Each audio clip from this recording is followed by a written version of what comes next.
Tal gic aquest, potser és britànic. E4, gic amb C5, cavall F3, gic vol dir banda en anglès.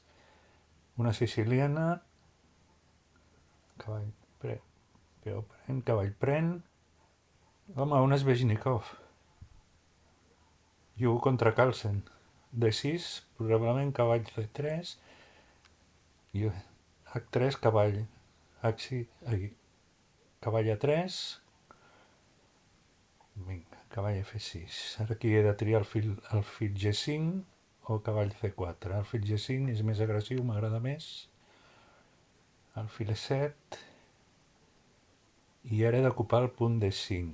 I em sembla que el punt D5, abans del cavall, he de canviar l'alfil pel cavall i llavors quedar-me amb un cavall anclat a D5. Cavall C4 també és possible, però primer li canviaré. Primer li canviaré, alfil pren i cavall D5. Ja tinc un cavall anclat. L'altre cavall, en roc, l'altre cavall ha d'anar via C4 a E3. És la teoria. A veure com funciona la ment d'aquest. B5, cavall E3, i ara tinc dos cavalls dominant els punts D5 i F5. Cavall E3. Una altra cosa serà com desenvolupar tot això. Aviam. Cavall D4, a mi em sembla una pèrdua de temps perquè tinc C3 i vindrà cavall E6, única, no crec que torni al lloc d'abans, per apuntar al punt F4, però aquí G3. Tot això és molt teòric, també. Cavall C5. Apretant el punt E4, el fil G2, defensant. De moment no tinc cap problema aquí. Ja veiem com funciona això. L'Sveshnikov és molt complicada, tant per jugar-les tant en blanques com en negres. Però vaja.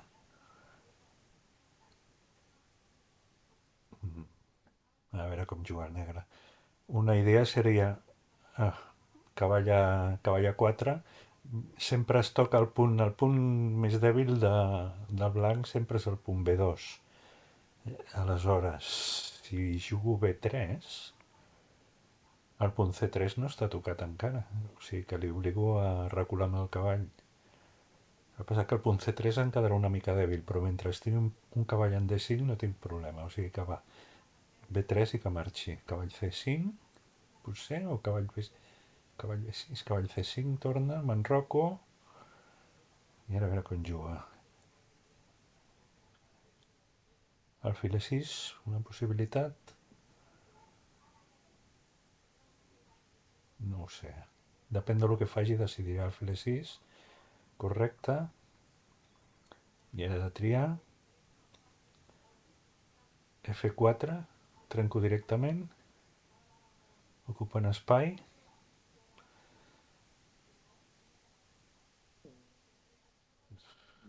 No sé. Aviam. Jo la faria. F4 perquè tinc el punt. També puc amenaçar en un moment donat F5 i aquest alfil la malhaurà de canviar pel cavall, però vindrà l'altre cavall. Pren aquí. Llavors ara sí que tinc més avantatge d'espai. Pren de peó i ara sí que estic amenaçant atacar els dos alfils.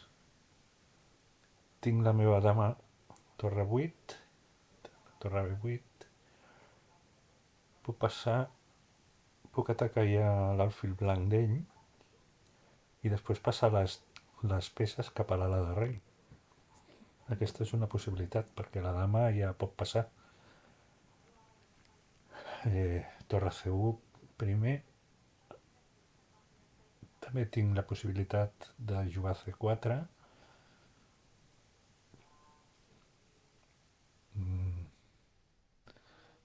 A5. Puc jugar C4. Puc jugar C4. Puc menjar-me el peó. puc fer F5. Uf, és que aquí n'hi ha moltes. Primer li canvio l'altre i llavors puc obrir i si, clar, ha de prendre de dama i li guanyo el peó del mig. Ara tinc un peó de més per una posició complicada perquè tinc el meu rei està molt obert. Em pot venir amb les torres a ocupar la columna de dama. Prefereix de primer defensar el cavall, evidentment, però és que ara tinc E5. Aquesta sí que em sembla forta. E5 i té de recular amb la dama.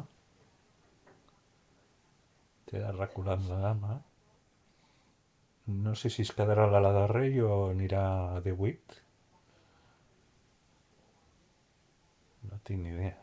A veure, què pot fer? Ve cap a l'ala de rei. I ara no li guanyo l'alfil? Li guanyo peça, no? Val, li guanyo peça, F5. M'haurà de sacrificar i especular. Bueno, aquí pues, peu per alfil, no hi ha problema. I especular que el meu rei està molt obert. El meu enroc està molt obert. Estic amenaçant F6, també. Suposo que vindrà per seguir-me la dama. Cavall aquí, amb la intenció de fer torre de 8, una de les dues. Bueno, suposo que la torre de rei. O sigui, he de tornar enrere i consolidar la posició.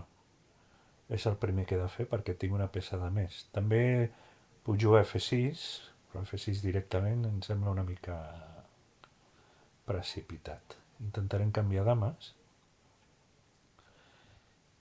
que no s'ho pot permetre, i a la mínima que se'n vagi, ara sí que puc fer un F6, ho he de pensar, obrint-li l'enroc, no? Obrint-li l'enroc, F6. No sé si marxarà de dama, si prendrà el peó, després de que jugui decidiré. Ui, això és marxar molt de la defensa del rei. Dama G4 és la primera que em ve al cap. Amenaçant mat directe. Obligant a G6 i els quadres negres d'ell seran patètics. Vinga, l'única no pensis molt perquè l'única és G6. G6, aquí tinc cavall F5, potser. O també puc fer dama... Aquí guanyo de totes les maneres. Dama G5, com ho pot parar? Dama G5, Dama G5, sí, ho pot parar. Dama G5 se'n té d'anar de torre i portar la torre F8. Però aquí és una altra història. A veure si la veu, perquè també es guanya d'aquesta manera. H5, val? Dama aquí, només li quedarà rei H7 i a rei H7 li ve cavall G4 espectacular, guanyant la partida directament. Ja no pot venir a la defensa. Rei H7 i cavall G4. Si es menja, no se'l pot menjar perquè llavors ve dama H5, rei G8 i dama H6 i mat imparable. Ja està, ja pot plegar. Aquí ha de plegar. No pot menjar el cavall, ho veieu? Si peó per cavall, dama 4, escac, rei G8. Bueno, això ja és escac i mat. Suposo que és desesperació. Molt bé, fins una altra.